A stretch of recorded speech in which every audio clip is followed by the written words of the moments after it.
Thank you. It is a New York City tradition to honor the firefighters we lost on 9/11 and in the years since. The 24th annual Tunnel to Towers run happening now. Julie Millet live from the starting line with a great story. I really love this event, Julie. Every year it's just really special.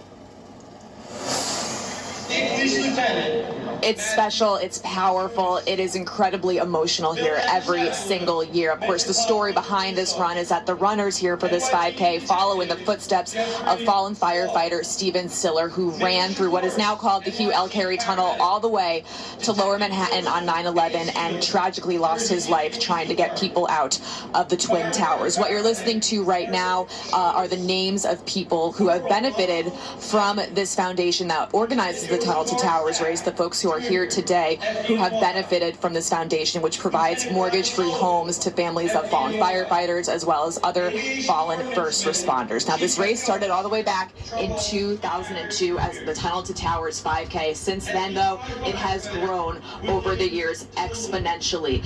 Now we know that they help the families of those not just who have lost their lives to 9/11, but also to 9/11 related illnesses and the more than 7,000 service members who lost their lives in the global war on terror. Now, you'll see a lot of firefighters today running this race in their gear. That's because on 9/11, Stephen Siller was on his way to play golf on his day off with his family when he got word of the attacks at the World Trade Center.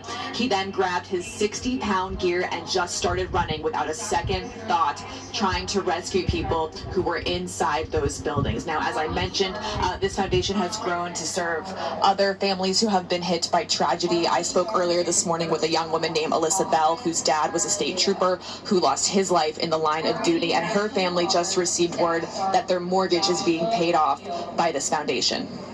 I feel very honored and extremely loved and just not forgotten. I think it's like the biggest thing too, is because it's just nice that this is all one big family.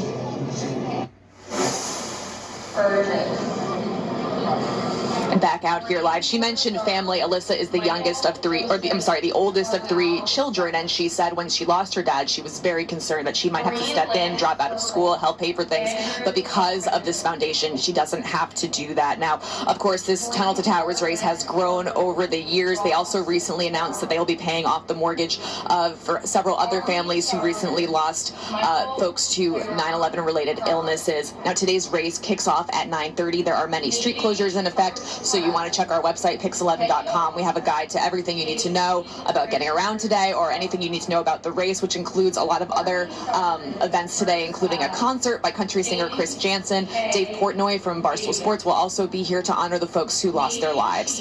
We are live here in Brooklyn at the starting line. I'm Julie Millet, Pix 11 News. Exciting event, Julie. Thank you. We'll check back and